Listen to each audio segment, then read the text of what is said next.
Allez, c'est parti, on va attaquer la 13e étape de 13e rendez-vous de Covid Transition. Aujourd'hui, je vais vous laisser le temps de vous connecter un petit peu et en même temps, je vais regarder, faire un petit point sur les questions que j'avais du coup d'hier. Voilà, ça laissera un peu le temps à chacun de se connecter.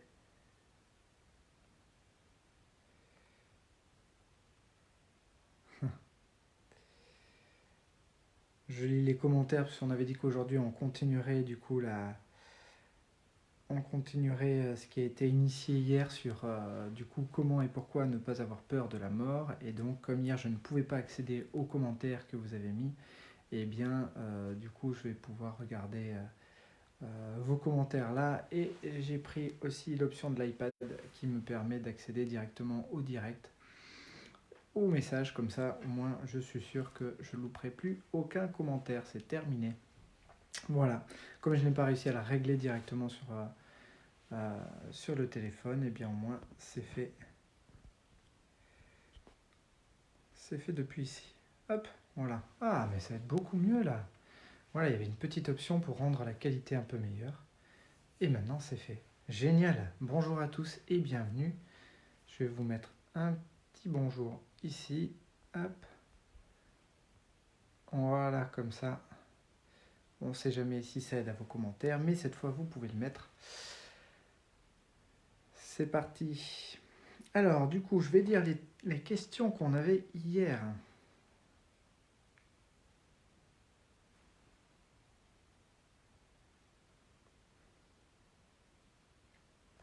Ok, je vais regarder un peu dans un premier temps les questions d'hier.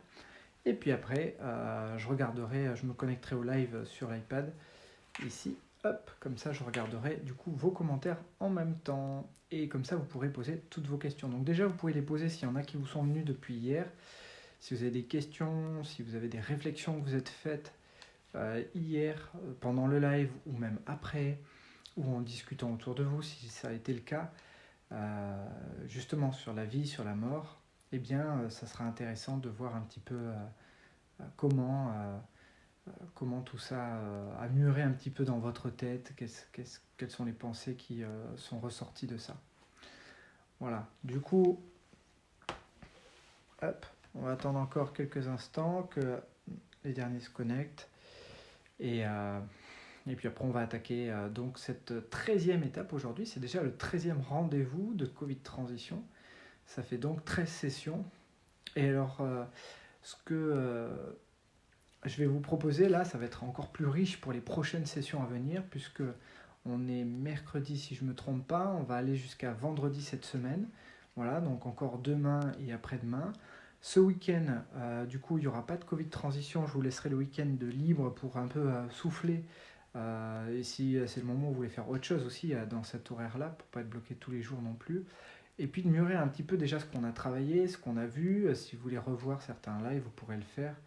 Euh, et on réattaquera lundi. Sauf que, petite surprise, à partir de lundi, je ne serai plus seul sur les lives, puisque je serai accompagné de Amel, pour ceux qui la connaissent. Ceux qui ne la connaissent pas encore, Amel, du coup, est formatrice aussi au sein de notre école. Et puis, elle a une grande expérience déjà dans le coaching. Elle a fait un master coach avec Alain Quérol, où ils ont vu un certain nombre d'outils. Donc voilà, et Amel c'est vraiment une femme extraordinaire qui a une énergie incroyable, vraiment une bienveillance, beaucoup de joie qu'elle met dans ses formations, dans sa façon d'être. Donc c'est vraiment une chance de partager ces moments-là avec elle, vous verrez que c'est un soleil à elle toute seule. Voilà, et donc du coup, eh bien, ce qu'on fera à partir de lundi, c'est que Olivier nous a déjà donné un certain nombre de thématiques à aborder pour euh, qui serait intéressant d'aborder pendant du coup ce Covid transition, tous ces thèmes sur lesquels on va travailler systématiquement ensemble. Et donc avec Amel, ce qu'on fera, c'est qu'on va aborder le thème, voilà.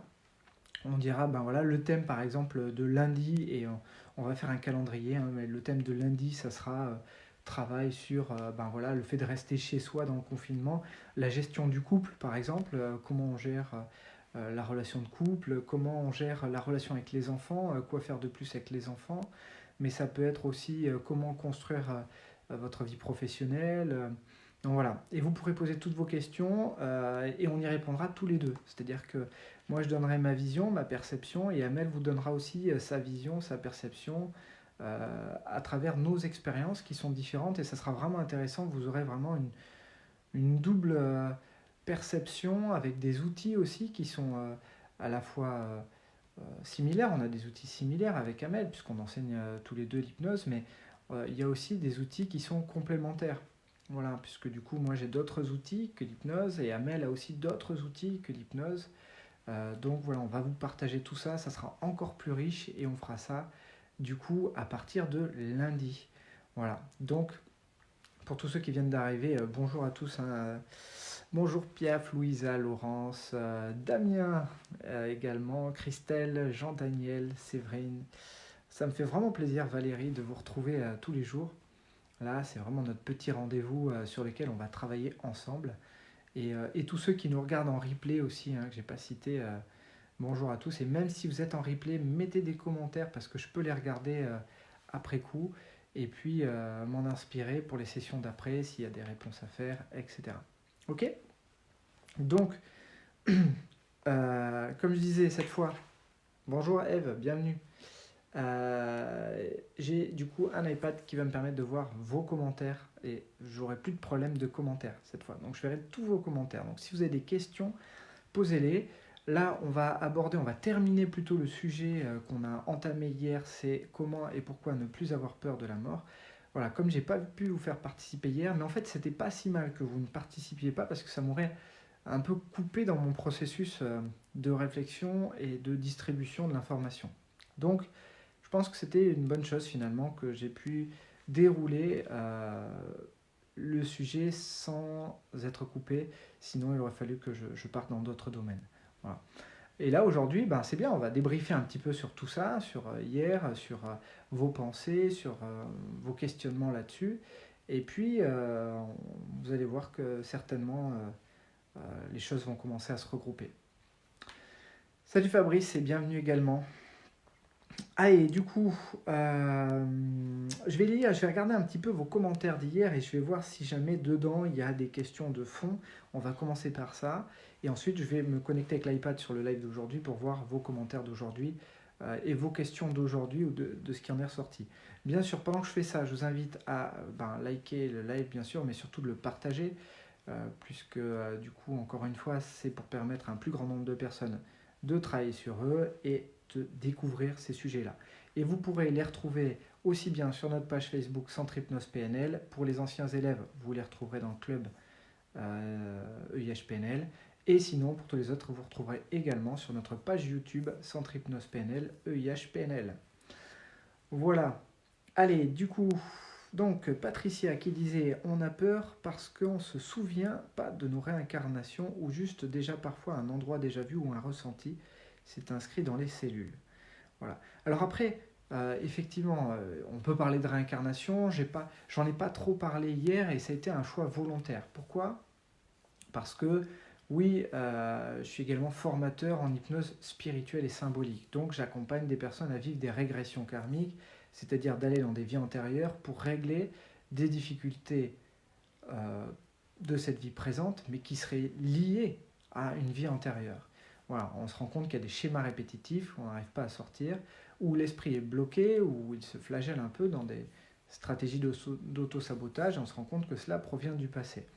Voilà, en hypnose spirituelle, c'est assez flagrant d'aller les redécouvrir. On se rend compte que quand on arrive à la régler totalement dans la vie passée, eh bien, ça se règle dans la vie présente. Mais volontairement, je ne voulais pas vous dire hier, il ne faut pas avoir peur de la mort parce qu'il y a de la réincarnation. Non, absolument pas. Et je pense que d'ailleurs, c'est pas, même si effectivement c'est pour moi, en tout cas, ça sera ma réalité, mais je pense que c'est pas là-dessus qu'il faut s'appuyer sur le fait de se dire, du coup, il faut avoir confiance parce qu'il y a la réincarnation. Je pense que la confiance, elle est plus finalement sur le sens que vous faites, sur le sens de ce que vous vivez aujourd'hui dans cette vie-là. Et on le voit bien, c'est qu'il y a des choses qui avancent ensemble. Je ne sais pas si vous avez vu, mais il y a même un post on va le relayer hein, si on ne l'a pas fait, mais c'est Olivier qui me l'a envoyé, un post quand même de Bill Gates qui dit que le coronavirus a une cause spirituelle et qu'il a sûrement une vocation à une transition spirituelle. Donc, comment est-ce possible qu'aux quatre coins du monde, on sente la même chose au même moment et qu'on sent qu'il y a quelque chose qui se passe et que ce qui se passe, ce qui est en train de se passer, eh bien, va dans la même direction. Voilà. Et là, vous avez plein de gens sur la planète qui font ce que je suis en train de faire parce que chacun à son échelle est en train de travailler sur soi. Moi, c'est ce que je fais, je travaille sur moi tous les jours. J'essaie d'évoluer, d'être un meilleur homme, un meilleur mari, un meilleur père et un meilleur chef d'entreprise, un meilleur formateur, peut-être aussi un meilleur ami. Enfin, c'est faut travailler tout petit à petit et petit à petit il faut essayer de concevoir les choses, se remettre en question sur certaines choses et de voir comment on peut faire évoluer les choses tout en restant soi-même en fait, sans se perdre. Donc ça permet aussi d'avoir ce temps pour regarder en arrière, se remettre en question et dire bon voilà c'est vrai qu'avant j'étais comme ça, j'ai vécu ça, c'était un peu difficile à certains moments. Du coup, j'ai évolué de telle façon-là, j'avais besoin de ça, comment aujourd'hui je vais faire pour évoluer dans cette direction, comment je vais faire. Par exemple, moi qui suis un contrôlant, du coup, je travaille beaucoup sur ma spiritualité, sur comment vivre la spiritualité. Comment faire pour que mon esprit à l'intérieur de mon corps, du coup, ou pas qu'à l'intérieur de mon corps, mais pour que mon esprit devienne plus grand, qu'il ait plus de place, par rapport à mon mental qui lui est déjà bien installé, bien ancré, très fort, très puissant. Voilà. Et comment transférer ma conscience dans mon esprit et la libérer de mon mental. Voilà. C'est du coup, je suis quand même un passionné par le voyage astral et le voyage astral c'est quand même quelque chose qui me paraît juste incroyable. C'est vraiment un truc de dingue de pouvoir faire du voyage astral. J'ai eu quand même la chance de vivre quelques expériences qui ont été uniques pour moi et qui me font dire que la conscience n'est pas liée au cerveau, c'est une certitude. J'en mets ma main à couper aujourd'hui, le cerveau ne crée pas la conscience. Par contre, le fait que la conscience passe en partie par le cerveau, ça oui, c'est-à-dire qu'elle se matérialise en partie dans le cerveau. Mais pour moi, le cerveau n'est que le poste de pilotage du corps humain. Un peu, vous connaissez Goldorak hein, pour la plupart. Ceux qui connaissent Goldorak, c'était un robot hein, dans lequel le personnage principal, je ne sais plus comment il s'appelait, il rentrait dans Goldorak et puis il pilotait cette espèce d'énorme robot. Quoi. Voilà. Et bien là, c'est un petit peu la même chose. Notre esprit, c'est ce pilote. Il arrive là au poste de pilotage de cet énorme robot qui contrôle, c'est ce corps. Mais sauf que si le poste de pilotage est abîmé, si le robot est abîmé, l'esprit est un peu limité pour se manifester à l'intérieur. Mais l'idée, c'est déjà de comprendre que vous êtes le pilote et non pas le robot. C'est ça que je vous disais hier. Et à partir du moment où vous comprenez ça, eh bien, vous pouvez devenir plus spirituel. Plus spirituel, c'est-à-dire être un être plus connecté avec soi et le tout autour. Ça ne veut pas dire être un être mystique, ça ne veut pas dire être un être perché. Ou voilà, la spiritualité, c'est un mot qui est en train de changer de signification. Si avant il était associé à des mystiques, aujourd'hui il ne l'est plus. C'est terminé. Et d'ailleurs, voilà, il y a 1 an et demi, j'avais fait un live sur un des groupes d'ailleurs sur lequel je publie cette vidéo, hein, c'est Le Repère des âmes, ça s'appelle. J'avais fait un live, j'étais en Guadeloupe, c'était au mois de septembre, donc pas septembre dernier, mais l'année d'avant encore. Et j'avais dit, d'ici 2 ans, 80% de la planète se sera intéressée de près ou de loin à la spiritualité. Voilà. Le monde spirituel est en train de descendre, se rapprocher de la Terre, et ça fait des piliers. Voilà, il y a des transmissions qui se font, il y a une transition qui se prépare. Et un plus grand nombre de personnes sont en train de porter là cette spiritualité pour l'étendre partout sur la planète. Voilà. Et j'avais ça qui me venait, c'était 2 ans et c'est 80% de la population, de près ou de loin, se seront intéressés à la spiritualité, que ce soit à travers la méditation, le yoga, que ce soit la sophrologie, l'hypnose, que ce soit le reiki, les soins énergétiques, peu importe en fait. C'est juste cette connexion avec soi-même. 80%, je me disais, ça fait quand même beaucoup. Mais je l'ai annoncé parce que je le ressentais au plus profond de moi. C'était comme ça, c'était une évidence, c'était sûr. Je voyais des images là et je ressentais les choses et je me suis dit, c'est vraiment juste incroyable. Et j'ai dit ça sur des lives et on m'a dit, tu sais, tu devrais pas dire ça, c'est enregistré, ça restera gravé. Et oui, mais je ne fais pas beaucoup ce genre de choses, mais quand je le fais, c'est parce que je le ressens au plus profond de moi. Et je pense que c'est cet esprit qui ressent ces choses-là. Mon mental ne dit pas ce genre de choses. Je les garde pour moi. Ce que mon mental pense, je le garde pour moi. Après, ce que mon esprit pense, ou ressent plutôt, ou sait, eh bien, je peux le partager, voilà, davantage. Donc voilà. Donc du coup, eh bien, c'est ce qui est en train de se passer. Et je suis très fier, en tout cas, de vous accompagner en partie dans cette épreuve. Donc, je n'ai pas parlé volontairement des vies antérieures, comme je vous ai dit hier. Je ne veux pas que ce soit moi, parce que la vie antérieure, ce n'est pas un truc que vous pouvez vérifier maintenant. Et si vous voulez être serein, il faut que ce soit... la sérénité viendra d'une expérience qui vous appartient. Et aujourd'hui, vous ne pouvez pas vérifier que les régressions karmiques sont justes, que la vie antérieure existe vraiment. Vous ne pouvez pas le vérifier. C'est pas facile. Donc, même, à la limite, vous pouvez faire une séance d'hypnose spirituelle pour aller vivre ça. Mais encore une fois, tout le monde n'arrivera pas à vivre une régression. Et vu qu'il n'y a pas l'expérience en face, vous n'aurez pas confiance juste parce que c'est moi qui le dis. D'ailleurs, c'est pas comme ça qu'il faut fonctionner. Hein, c'est vraiment l'expérience qui va définir quelle est votre vérité. C'est parce que vous allez expérimenter que vous allez acquérir de la connaissance. Tout ce que vous entendez, c'est de l'information. Tout ce que je vous donne, c'est de l'information. Maintenant, tout ce que vous allez expérimenter, c'est de la connaissance. C'est pour ça que je vous pose des questions pour vous inviter, vous, à répondre à l'intérieur de vous. Ça résonne comment?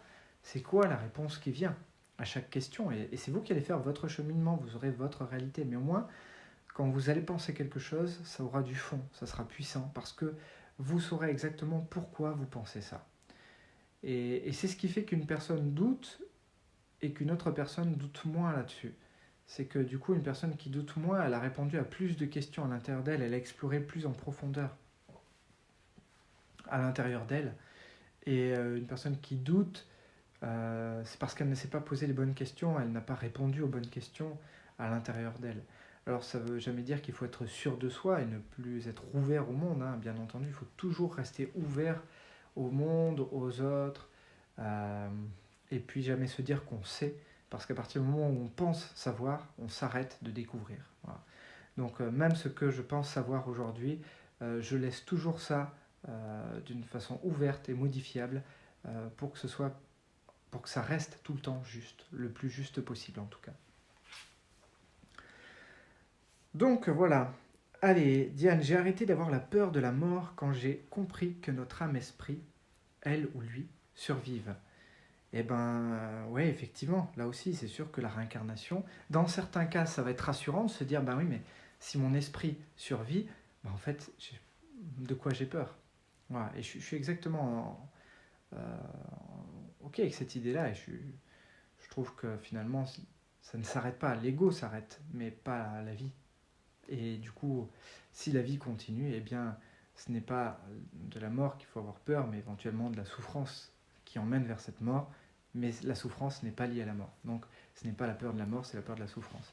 C'est très différent. Et du coup, ça veut dire comment il faut percevoir la mort, si on est dans ce cas-là.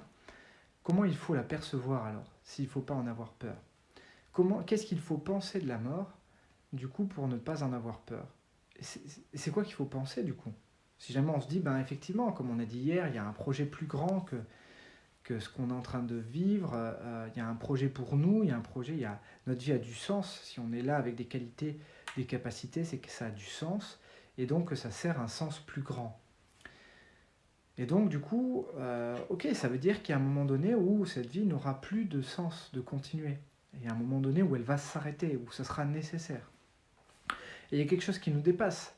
Mais si vous prenez encore plus de recul, vous dites, ok, si ça a du sens que je sois là aujourd'hui, à cette époque, là, dans cette transition, dans le métier dans lequel je suis, ça veut dire qu'il fallait que j'ai l'âge que j'ai aujourd'hui, la maturité, les expériences, les capacités que j'ai aujourd'hui pour accomplir ce que j'accomplis aujourd'hui. Et donc peut-être que votre mission, elle est courte dans cette vie, et si elle est courte, ou si vous avez perdu un membre de votre famille qui est parti tôt, eh bien peut-être qu'il avait une mission courte là, mais qu'il aura une autre mission très importante très rapidement. Et et du coup, s'il a une autre mission importante rapidement, peut-être dans 50 ans ou dans 30 ans, eh bien, il faut qu'il termine rapidement celle-là, celle d'aujourd'hui, pour entamer la nouvelle et être un enfant dans les années à venir, dans un pays à venir, peut-être en France, qui va avoir d'autres capacités que celles qu'il a aujourd'hui et qui va être un autre acteur de cette transition-là dans les 20 ans, 30 ans, 40 ans à venir ici. Alors que si jamais cette personne-là continuait sa vie jusqu'à 100 ans, 110 ans, bon, ben, elle aurait aidé dans cette transition qu'une fois, puis après elle aurait été là, un peu errante, là, mais sans but, sans sens. Donc il y a aussi ça, si on prend du recul, c'est de dire, ben voilà, c'est un peu comme sur un match de foot, quand on choisit un joueur que l'on va envoyer, ou un match de rugby que l'on va envoyer à un moment donné, dire, ben voilà, j'envoie ce joueur-là maintenant, pas longtemps, mais il va faire du bien, il va donner un nouveau souffle à l'équipe, il va aller mettre la pression à un endroit de l'équipe, à l'équipe adverse, et du coup ça va faire du bien. Et après je le sors, je me le garde pour les matchs d'après. Voilà. Je le fais sortir pour les matchs d'après. Donc il y a vraiment ça. C'est difficile parce que quand on est la tête dans le guidon, on a envie de conserver ce que l'on a. Hein, c'est-à-dire que l'ego, lui, va se représenter à travers là, ici, là, ce qu'il possède aussi. Et ce qu'il possède, c'est bien sûr le matériel, mais c'est aussi les gens. C'est aussi, je possède un peu ma famille, mes amis. Et donc, le problème, c'est de s'identifier à travers ce qu'il possède. Parce que si vous vous identifiez à travers ce que vous possédez, eh bien, vous identifiez, paf, je suis cette personne, voilà, et je possède un père, une mère, des frères et sœurs, un mari, des enfants, etc. Ce sont vos piliers. Et le problème, c'est que si jamais ce sont vos piliers, et qu'un des piliers s'en va, eh bien, vous êtes instable à ce moment-là, vous risquez de vous effondrer.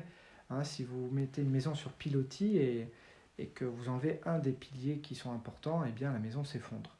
Donc, c'est important de concevoir que vous êtes vos propres piliers et vos piliers ne sont pas les autres autour. Mais d'avoir une perception dans laquelle vous êtes le seul pilier à bord et les autres, voilà, concevoir qu'ils vont vieillir, ils vont mourir à un moment donné, parfois jeunes, parfois tard, mais ça fait partie de la vie et c'est aussi peut-être leur mission de vie, c'est peut-être aussi comme ça. Il y a des morts qui sont plus rapides que d'autres, on n'aura pas le temps de se préparer, mais c'est aussi, quelque chose de juste, même si c'est difficile quand c'est un proche que vous perdez, quand c'est un enfant, c'est très difficile d'entendre ces mots, mais je suis convaincu à l'échelle universelle que c'est juste, parce qu'il y a une utilité beaucoup plus grande, et que cette personne qui part là, elle a sûrement une autre utilité à faire qui va être liée à une mission importante. Et ça sera beaucoup plus important que juste la laisser là où elle est, avec les personnes avec lesquelles elle est. Donc voilà, et c'est sûr que se raccrocher au sens, ou en tout cas, pas forcément se raccrocher, mais être connecté au sens de tout ça, et du fait que cette personne qui est partie, ces personnes qui partent sont toujours présentes quelque part, eh bien vous verrez que le sentiment qui va rester de là, il sera très différent de celui qui a l'impression d'avoir perdu un pilier dans sa vie. Voilà. Donc, choisissez autre chose pour le pilier que les gens qui vous entourent. Vous êtes le pilier et le sens de ce que vous faites, c'est vraiment ça le pilier. Et ce que vous faites quand vous perdez quelqu'un autour de vous, eh bien, dites-vous bien que quelque part il a été rappelé et qu'il retrouve d'autres personnes en même temps, peut-être de l'autre côté. Donc ce pilier, à la fois c'est vous, mais à la fois le pilier c'est le sens de ce que vous faites. Le vrai pilier c'est ça. Et ça doit renforcer le sens de ce que vous faites. Si vous apprenez à renforcer ce sens de votre vie, quand d'autres s'éteignent, et vous verrez que ça rendra votre vie encore plus puissante. Alors, les autres questions. C'est pour ça, Valérie qui nous disait, c'est pour ça que les gens qui vont mourir nous montrent que quand ils sont prêts, ils partent sans souffrance, en paix. Et c'est vrai que c'est surprenant de voir que vous avez beaucoup de personnes qui sont pas forcément spirituelles, pas forcément connectées, mais quand elles vont mourir, elles le sentent. Elles sentent que leur énergie chute et elles sentent que là, cette fois, c'est la fin. Et quand elles vous disent que c'est la fin et que les proches veulent pas entendre, mais non, ça va aller, tu vas t'en sortir, Et ils regardent en disant non, pas cette fois. Cette fois, c'est la fin. Et parce qu'ils le sentent, parce que s'ils le sentent, c'est bien que ils sentent qu'il y a quelque chose d'autre, qu'il y a autre chose qui se prépare. C'est comme si c'était convenu comme ça et que l'esprit sait au moment où il vit ça que du coup il est en train de se passer quelque chose. Et pas que quelque chose s'arrête, mais ils savent qu'il est en train de se passer quelque chose. Voilà, parce que quelque chose qui s'arrête, c'est donc un vide, et un vide ne se ressent pas avant d'arriver. Or, là, là l'esprit ressent bien quelque chose, et c'est donc pas du vide qu'il ressent, c'est du plein, mais du plein d'une transition. C'est aussi une transformation de son énergie et de son être. Voilà, il sent un décrochage, ce que j'allais dire, hein, de l'esprit par rapport au corps. Allez, je vous rappelle, vous posez vos questions en attendant. Du coup, je regarde s'il y avait d'autres commentaires. Un mauvais conducteur, même avec une Ferrari, reste un mauvais pilote. Dit Louisa, exactement Louisa. Ah, la Piaf qui nous dit qu'il voit des baleines depuis chez lui. Il habite en Guadeloupe, Piaf. Il a une magnifique vue. J'ai eu la chance d'aller chez lui, c'est juste magnifique. Peur de l'inconnu, disait Piaf. Eh bien oui, la peur de l'inconnu, c'est une peur que beaucoup ont, qu'on a un peu tous quelque part. Hein. On a peur de savoir vers quoi on va quand on ne sait pas vers quoi on va. On s'attend toujours au pire. Hein, c'est toujours ça. Mais finalement, vous regardez un peu votre passé, même s'il y a eu des expériences difficiles, vous avez pu vous en sortir, vous avez pu rebondir. Il y a toujours des moyens finalement de rebondir, et vous l'avez vu, en fait, il n'y a pas vraiment de cul-de-sac où ça s'arrête. Hein. Il y a des difficultés, certes, mais des difficultés qui arrivent avec des solutions, et des solutions qui vous permettent aussi de réaliser des transformations, plus ou moins difficilement, mais qui vous emmènent vers le fait de vivre autrement, d'autres expériences, etc. Et, euh, et puis voilà, donc c'est difficile un moment, mais après ça change. Voilà, et quand ça change, c'est quand même beaucoup plus fluide. Allez, du coup, je vais aller voir si vous avez posé d'autres questions maintenant pendant le live. Là, j'étais encore sur les questions que vous avez posées hier, hein, sur le live d'hier. Voilà. Alors après, c'est pareil, du coup, certains d'entre vous ont parlé des anges. Euh, les anges, c'est une perception du monde spirituel, c'est une perception du monde invisible.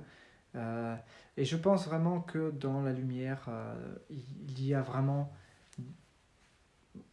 de l'énergie essentiellement. C'est de l'énergie qu'on va retrouver dans la lumière. Et après, il y a une mixité d'énergie dans la lumière, vraiment une diversité d'énergie qui est incroyable, euh, impalpable pour nous ici, mais que notre cerveau ne comprend pas l'énergie. Donc si on vous faisait faire un voyage dans la lumière et qu'on vous disait, ben, regarde, qu'est-ce que tu vois, ben, je sais pas, je vois de l'énergie, d'accord, mais toutes les couleurs différentes, c'est agréable, c'est ci, c'est ça. Une énergie qui ont des intentions, une énergie qui a quelque part une vocation et qui participe d'une certaine façon. Donc, par contre, le cerveau va voir des choses, lui, qui va interpréter aussi, il va avoir des référentiels chez lui. Donc, par exemple, un catholique verra assez facilement, par exemple, euh, Jésus, la Vierge Marie, des apôtres, euh, des anges, des archanges, et puis quelqu'un qui est plutôt, dont ses références est plutôt l'islam, verra plutôt Mahomet comme un prophète, ou d'autres encore, ou l'Égypte pour d'autres.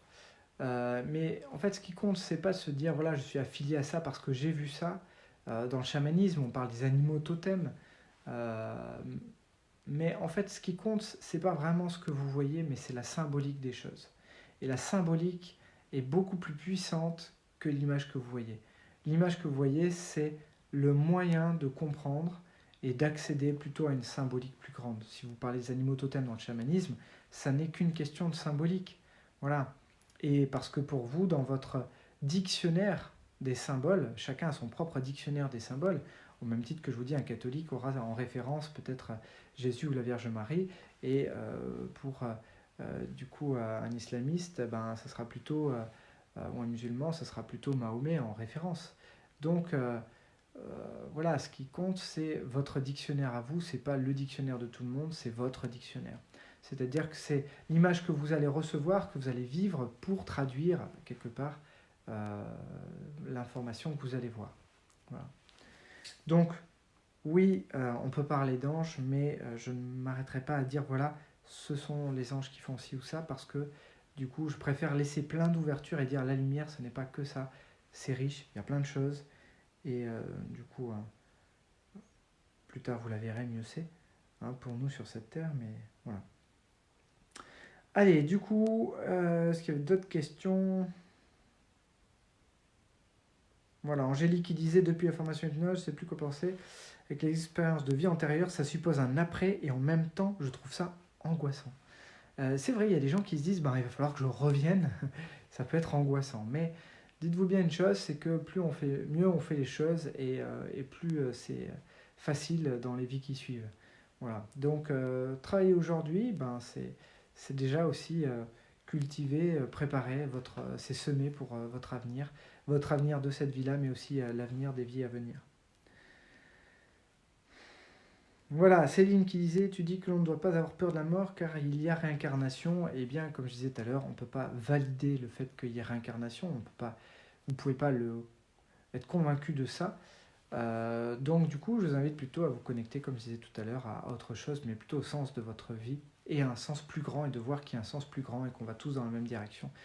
Et c'est donc que s'il y a un sens là, ça ne s'arrête pas juste à la vie, mais ça va sur quelque chose de plus grand encore. Donc ça continue automatiquement et ça emmène vers une continuité. Allez, maintenant je vais essayer de me connecter au live de maintenant. Comme ça, je vais voir du coup. Hop. Je vais voir vos commentaires. Alors, j'espère que je vais pouvoir bien me connecter. Tac. Voilà, ça serait pas mal. Il me propose toutes les petits postes du départ. Et voilà, génial. Ça fonctionne. Super. Donc, si vous n'avez pas posé de questions encore, je vais baisser le son. Vous pouvez le faire. Alors, Gaël qui dit Webcom Power Rangers. Quand j'ai parlé de Goldorak, je suppose. Effectivement, Gaël. Allez, quand on vit le voyage astral, on n'a plus de doute et c'est merveilleux. Quelle joie intérieure. Ça, c'est clair. Le voyage astral, c'est juste une expérience. Alors, qu'est-ce que c'est le voyage astral pour ceux qui ne connaissent pas?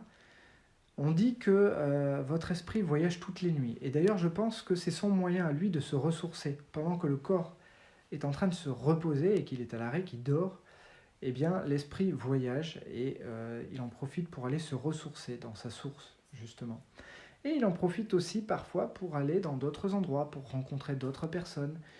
Voilà. La difficulté, c'est d'arriver à transférer votre conscience. C'est-à-dire que votre conscience ne s'éteint pas avec la matière tant qu'elle se réalise que dans la matière, à travers votre cerveau. Et bien, quand votre esprit voyage, vous n'avez pas souvenir du voyage et vous n'avez pas conscience du voyage. Sauf que, avec de l'entraînement, il faut être vraiment omnibulé par le fait de faire du voyage astral pour vraiment arriver à vivre le voyage astral. Si vous n'êtes pas omnibulé par ça, si vous ne regardez pas des contenus, des vidéos régulièrement, un peu tous les jours là-dessus, vous aurez du mal à en faire. Donc si vous voulez en faire, il va falloir être à fond là-dessus et être un peu omnibulé par ça. Alors, regarder des techniques, les essayer, etc. Et là, vous verrez qu'à certains moments, sans prévenir, vous allez vivre une des nuits, une expérience comme ça, où vous allez... il y a plusieurs choses. Il y a le rêve lucide qui est très différent du voyage astral. Le voyage astral, c'est votre esprit qui voyage et il va dans un endroit à un même temps donné. C'est-à-dire, c'est maintenant. Ici plutôt, ou plutôt maintenant, voilà, maintenant, il est ailleurs. Et dans le fait qu'il soit ailleurs, il va voir autre chose. Voilà. Et à partir du moment où il voit ce qui se passe là, il est capable de le décrire quand vous revenez. Et quand il le décrit, si jamais vous avez rencontré d'autres personnes, eh bien vous êtes capable de dire, voilà, je t'ai vu, et il s'est passé ça, exactement comme ça, dans cette position. Et vous êtes même capable de décrire ce que l'autre pensait, sans qu'il ait verbalisé. J'ai eu la chance de vivre cette expérience-là, ça a été vraiment incroyable pour moi, parce que je ne voyais pas de la même façon, je ne voyais pas la matière autour, c'était un petit peu pixelisé. mais je ressentais, il y avait deux personnes dans une même pièce, je ressentais tout ce qu'elles ressentaient, je ressentais en même temps l'ambiance, l'énergie, les pensées, je ressentais les pensées de chacune des personnes qui étaient présentes, et aussi, au-delà de leurs pensées, c'était ce qu'elles savaient en fait. C'est comme si nos trois esprits étaient connectés à ce moment-là. Et ça, c'était juste fabuleux parce que du coup, le lendemain, j'ai pris mon téléphone, j'ai appelé cette personne et je lui ai dit, voilà, il s'est passé ça hier, de telle façon, comme ça, et puis c'était ça l'état d'esprit, et c'était dans tel endroit, enfin. Et cette personne m'a validé ça. Voilà. Et ça, c'était vraiment une expérience qui a été incroyable pour moi. Et vraiment, je vous souhaite de la vivre. Elle est juste fabuleuse, cette expérience. Et après, j'ai fait un rêve lucide aussi. Le rêve lucide, c'est différent. C'est comme un rêve dans lequel, à un moment donné, vous êtes conscient, mais vous êtes vraiment conscient, vous êtes dans le rêve, et vous pouvez interagir, vous pouvez poser des questions. C'est comme si vous étiez à la fois acteur et spectateur du rêve. Et ça, c'est juste fabuleux aussi. Ça m'est arrivé une fois, on m'avait prédit quelque chose, il y avait deux personnes qui m'ont prédit, voilà, il va se passer ça dans 3 ans, enfin d'ici 3 4 ans. Je me suis dit, qu'est-ce que c'est que cet avenir-là, j'en veux pas.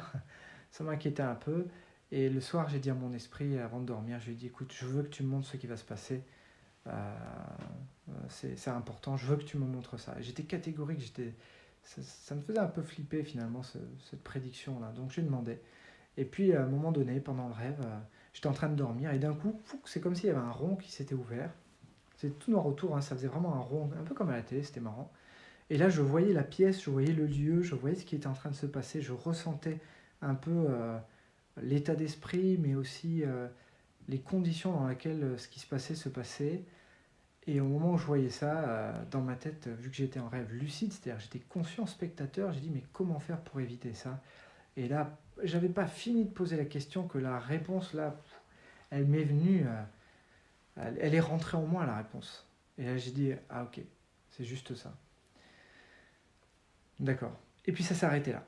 Ça a duré très peu de temps, hein. Ça a duré peut-être, je sais pas moi, quelques secondes, peut-être 20 secondes, 30 secondes ce rêve lucide. Mais ça a été de l'information et ça a été là aussi très riche d'expérience, ça a été vraiment super. Et j'ai pris en compte ça et ça s'est pas produit du coup.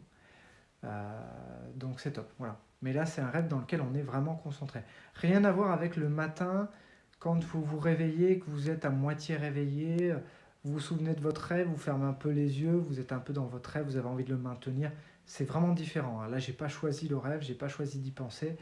Je dormais complètement et d'un coup, c'est comme si on avait hop, appuyé sur le bouton on, ça s'allumait et c'était ça l'image. Voilà, et j'étais là, spectateur, et voilà. Donc ça, c'est le rêve lucide, hein, différent du voyage astral.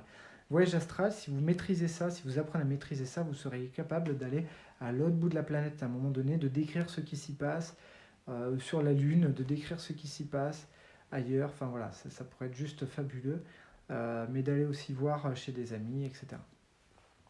Mais bon, ça se fait pas comme ça, c'est tout un travail de connexion spirituelle et aussi de transfert de conscience, c'est-à-dire que c'est moins transférer notre conscience dans notre cerveau, mais la transférer du coup à travers notre esprit. Allez, du coup, je reviens sur les questions. Tac. Alors, c'était quoi les questions? Gaël, je ne ressens rien, je ne me souviens de rien, peut-être parce que je suis au début du chemin. Eh bien, euh,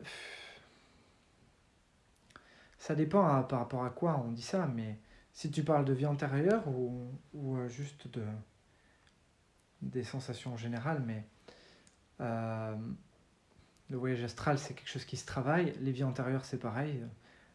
Si ça a été fluide avant, si ça a été fluidifié avant, eh bien parfois c'est fluide aussi dans cette vie-là. En général, quand on sent un schéma répétitif, c'est pas très bon signe quand même.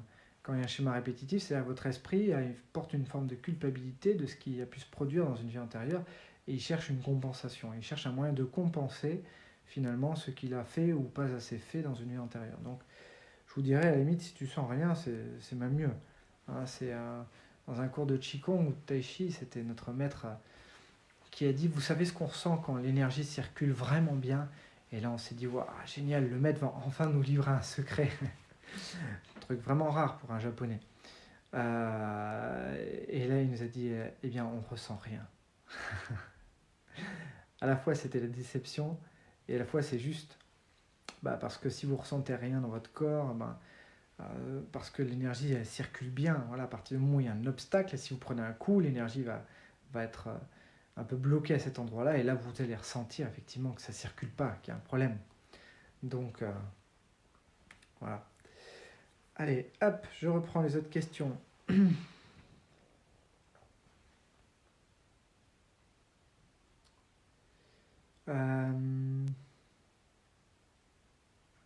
Gaël, j'ai peur d'être sûr de moi et au fait d'être dans le faux.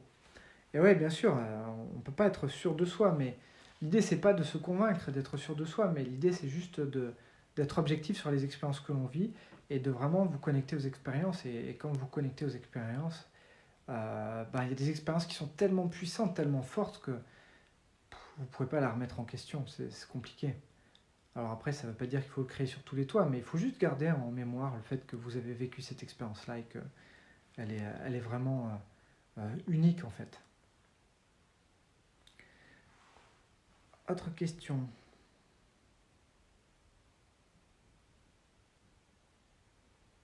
Alors, Fabienne qui dit j'en ai fait 2 fois avec Charbonnier et trou noir à chaque fois. Tu parles sûrement des ateliers de TCH, les transcommunications hypnotiques du docteur Charbonnier qui est à Toulouse, pour ceux qui ne le connaissent pas. Voilà, donc le but c'est de faire une séance d'hypnose collective, il y a 40 personnes dans une salle et vous avez des écouteurs avec un micro, il parle dans le micro pour faire une induction et son objectif c'est de parler justement de faire rentrer en connexion avec le monde invisible et avec pourquoi pas les défunts. Il fait des expériences là-dessus pour essayer de démontrer qu'il y a une conscience au-delà du corps. Hein. Je partage complètement le même avis puisque du coup je parle d'une conscience quantique qui se déplace. Hein. Il y a la conscience cérébrale et la conscience quantique qui se déplace, qu'on appelle aussi l'esprit ou l'âme pour certains. Donc bien sûr, je pense que tout ça est possible, ça se rapproche de l'hypnose spirituelle telle qu'on la pratique. Et voilà, après, il y a des gens qui la vivent, des gens qui la vivent pas.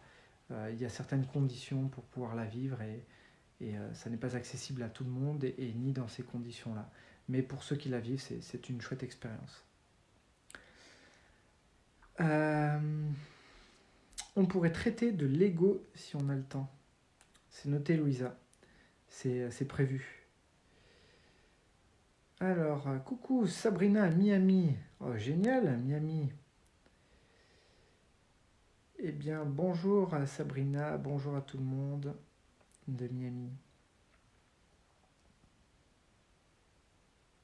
Valérie, j'ai reçu un appel de mes parents alors qu'ils étaient dans le coma, un appel inexpliqué de l'intérieur. C'est souvent que j'ai reçu, moi, des personnes en séance qui évoquent ce genre d'expérience-là. Le fait soit d'avoir été dans le coma et de ressentir encore les choses, de vivre, de voir ce qui se passait autour d'eux, de le décrire précisément. Beaucoup de gens se livrent là-dessus et beaucoup plus maintenant alors qu'avant ils ne se livraient pas. Mais aussi des gens dans leurs rêves qui savent quand leurs êtres chers, leurs amis chers ou familles chères s'éteignent. Ils le ressentent pendant le rêve. Pourquoi ? Parce que les défunts peuvent intervenir pendant la nuit dans le rêve. Ils viennent glisser quelques messages. C'est beaucoup plus facile pour eux parce que votre cerveau est en veille. Donc comme il est en veille, il occupe moins d'espace. Donc votre esprit est plus disponible pour recevoir des messages. Voilà. Et puis après, on a des gens qui ont l'habitude de canaliser un certain nombre de choses qui, eux, sont beaucoup plus réceptifs à ce qui se passe et aussi à leurs proches.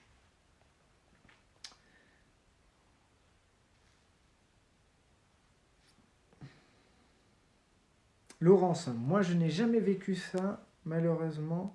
Je dors comme un plomb, je me réveille rarement la nuit et je ne me souviens que rarement de mes rêves.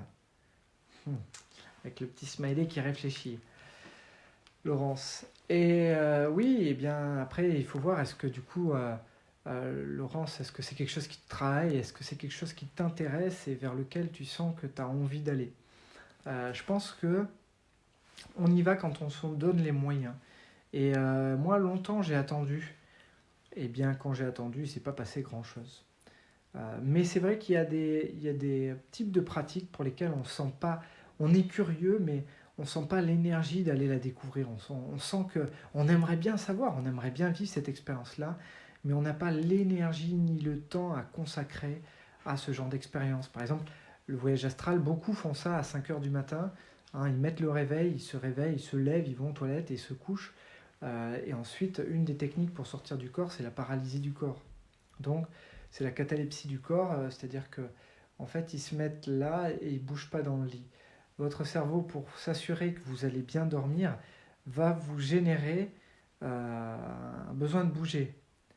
Donc, vous allez avoir envie soit de vous gratter, soit de changer de position. Ça va être irrésistible pour vous, ça va être très difficile. Donc, c'est vraiment un combat intérieur. Il faut vraiment ne pas bouger pour faire croire à votre cerveau que vous dormez. Et à ce moment-là, pouf, lui peut basculer et votre conscience reste éveillée. Voilà. Et c'est là que vous pouvez sortir et démarrer le voyage. Donc, il faut être assez motivé pour couper son sommeil à 5 heures du matin, pour tester ça. Voilà. Bon, moi j'ai une fille qui se réveille toutes les nuits. Elle a 1 an. Là, cette nuit, elle s'est réveillée à 3 heures, à 5 heures du matin. Voilà, donc c'est à peu près du classique, un peu toutes les nuits. Donc parfois, bon, ça fatigue beaucoup. Donc quand je suis vraiment fatigué, je redors derrière. Mais parfois, je me dis, allez, quand même, il est 5 heures du matin, je me mets sur le dos et j'attends. Le problème, c'est qu'avec la fatigue, je vais me rendormir aussi. Voilà, mais donc il faut ne plus être dans la fatigue pour que la conscience puisse rester éveillée et déclencher le voyage. La première fois, moi, que ça s'est produit, j'ai eu un... J'avais vu une petite vidéo avant de me coucher, j'étais sur Facebook et puis je vois une vidéo et puis c'était plein de suggestions en fait. Hein. C'était oui, et ce soir, voilà, il se passera ça et là en fait vous allez voir que vous allez voir la porte, mais ne la prenez pas tout de suite. Et bon, je me dis oui, enfin je regarde cette vidéo mais sans me dire qu'il va se passer quelque chose. Voilà, mais en réalité, ce soir-là j'ai une paralysie du sommeil, c'est-à-dire que je me suis retrouvé paralysé dans mon lit et je ne pouvais plus bouger. Et sauf que je voyais sur le côté, hein, il y a une sorte d'ouverture, c'était mon dressing à l'époque, donc il n'y avait pas de porte, on pouvait aller dans le dressing. Et ça me faisait comme une porte blanche, ou en tout cas, je sais pas, il y avait une porte et c'était blanc derrière, mais par contre, c'était menaçant quand même derrière la porte. Je sentais qu'il y avait des gens qui voulaient venir me tuer. Donc, je pense que ça, c'est quand même lié à un mécanisme de protection. Notre cerveau a, a mis des sécurités pour que notre esprit ne voyage pas non plus de manière trop facile. Et en fait, il va faire apparaître vos pires peurs, euh, qui seront en fait comme une sorte de bouclier, de barrière, comment on pourrait appeler ça, une forme de barrière de projection. C'est une projection hein, sur laquelle en fait il va projeter des peurs pour forcer l'esprit à lui dire non, tu restes dans le corps parce que en gros il va falloir que tu fasses survivre ce corps. Sinon, ben, ce corps va s'éteindre parce que tu seras attaqué, tu vas mourir et du coup tu ne pourras plus habiter ce corps si tu t'en vas. Donc, je pense que c'est un mécanisme de protection, mais c'est un leurre. C'est un leurre qu'il faut arriver à dépasser, et si vous arrivez à dépasser ça, eh bien le voyage se fait. D'ailleurs, si vous regardez les travaux de celui qui a inventé le LSD, euh, il a travaillé sur le microdosé, vous retrouverez ça sur Internet. Le microdosé, c'est-à-dire c'est la dose de LSD qu'il pouvait prendre d'une manière pure, hein, mais en toute petite dose, et qui était suffisante pour créer finalement un voyage de l'esprit, mais pas assez pour emmener à être défoncé complètement comme les gens qui se droguent. Voilà, c'était vraiment, il cherchait le dosage parfait pour ça. Et donc il raconte, hein, il avait prévenu une de ses collaboratrices à l'entreprise, et puis il est rentré chez lui, mais là, à ce moment-là, tout était devenu dangereux, la voisine était, je crois, tueur en série, enfin, vraiment, il y a vraiment une protection qui se fait là, à travers des peurs qui se génèrent, hein, des hallucinations qui sont faites avant le voyage. Voilà, ça c'est ma perception. C'est ça qui protège du voyage. Donc si vous travaillez vos peurs pour ne plus en avoir, si vous libérez qu'il n'est plus possible d'avoir des leurres, et bien à ce moment-là, vous pouvez voyager. Voilà, plus facilement. Allez, est-ce qu'il y a d'autres questions sur... Alors, hop, voilà, du coup... Non, vous n'avez pas mis d'autres questions, pas d'autres commentaires. Ok, donc allez-y encore une fois, hein, si vous avez vraiment des idées ou des questions que vous vous posez là-dessus, ou des interrogations, n'hésitez pas à les poser. Okay. Et sinon, pour ceux qui ne l'ont pas encore fait, je vous invite à partager le live sur votre page Facebook, pour partager au plus grand nombre de personnes, du coup, ces contenus. Voilà. J'essaierai, dit merci Valérie. Donc, Valérie, qu'est-ce que tu as donné comme petite info? Valérie, tu as dû envoyer un message en direct parce que du coup, je ne le vois pas. Différence avec la télékinésie, dit Corinne. Eh bien, la télékinésie, c'est quelque chose de très différent. La télékinésie, c'est le déplacement des objets à distance. C'est pas pareil que le voyage astral. Le voyage astral, c'est l'esprit qui voyage. La télékinésie, c'est avoir le pouvoir de déplacer un objet à distance. Donc voilà, ça s'appelle aussi la psychokinèse. Voilà, télékinésie ou psychokinèse. Il y en a beaucoup qui s'entraînent. Vous regarderez sur YouTube, vous trouverez, vous tapez télékinésie, avec des petites pyramides en papier. Donc ils découpent un petit bout de papier, ils mettent ça sur un cure-dent qui est planté dans une gomme. Ça fait comme un petit parasol. Voilà. Et l'idée, c'est qu'il faut qu'il y ait le moins de résistance possible pour que si vous arrivez à émettre une intention assez forte, eh bien, du coup, il y ait quelque chose qui se passe. Mais c'est vraiment pas évident. Il y a aussi des fausses vidéos, des fakes, comme on retrouve partout. C'est un peu le problème, du coup, sur Internet, des fakes. Et après, il y en a qui sont sûrement vrais, je pense, en tout cas. Alors, que penses-tu du film No Solar, dit Fabienne? No Solar, c'est un film qui a été fait sur l'expérience de Chico Xavier, un Brésilien, qui du coup contacte des défunts et du coup ce serait des défunts, je crois qu'il y en a 3 si je ne me trompe pas, et en fait qui lui racontent comment ça se passe de l'autre côté, une fois qu'on est mort, voilà, et qui parle de la cité, etc. Donc il aurait écrit plusieurs livres là-dessus, ils transmettent beaucoup d'informations.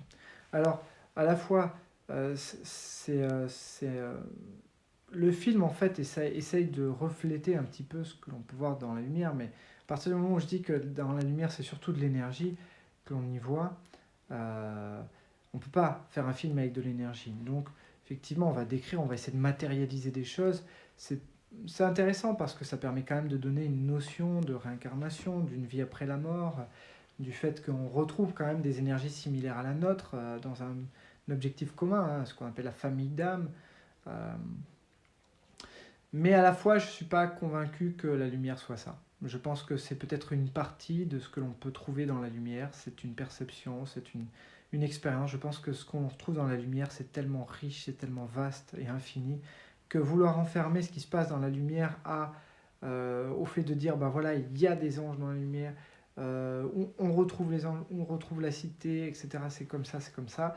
Je pense que ça, c'est pas juste. Le fait de dire il y a peut-être une partie comme ça dans la lumière, je pense que c'est beaucoup plus juste plutôt que le fait de dire voilà, la lumière c'est comme ça et voilà ce qu'on y retrouve à l'intérieur. Donc voilà mon avis sur nos solars.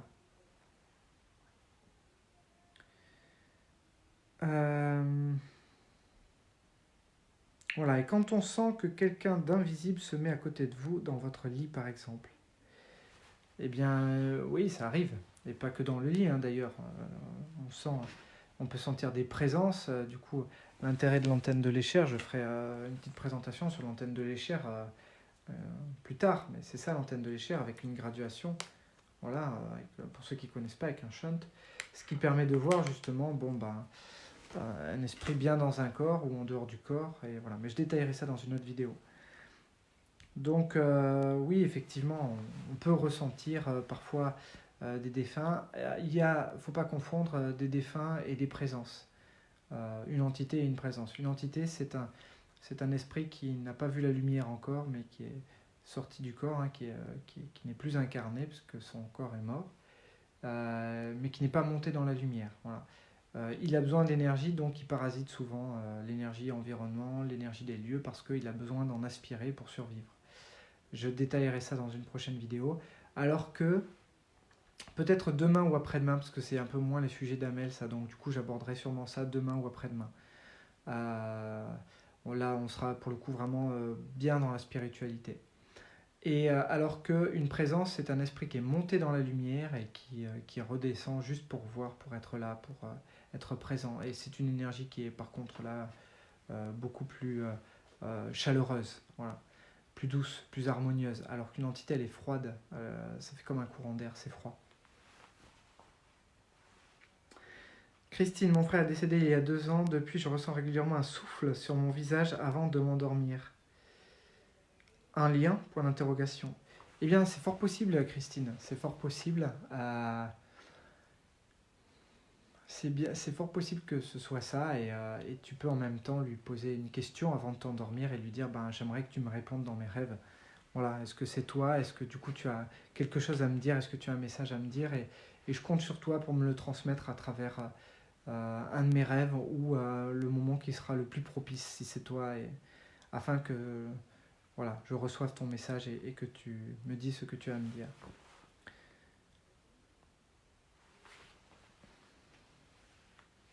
Ah voilà, Valérie, pour le voyage astral, regardez Murea TV avec Gwendal.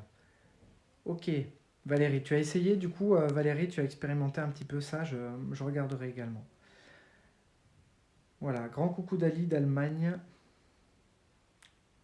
Düsseldorf à ma fille, Sabrina Wallendorf à Miami, qui est aussi à l'écoute.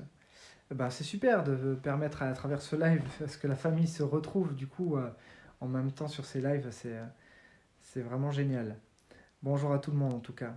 Jamais vu de cité en hypnose spirituelle, dit Christine. Et oui, chaque expérience est différente et c'est pour ça que du coup, il ne faut pas enfermer la lumière ou l'hypnose spirituelle. Oui, Mathieu, si tu peux nous expliquer pour l'échelle. Hop.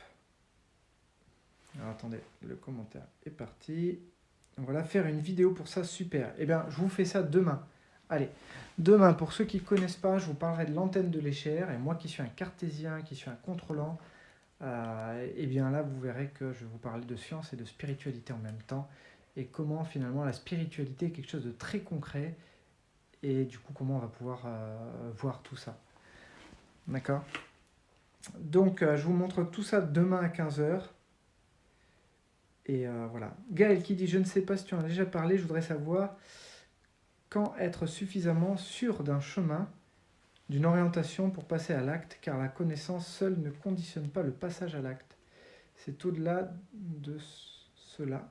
Comment faire?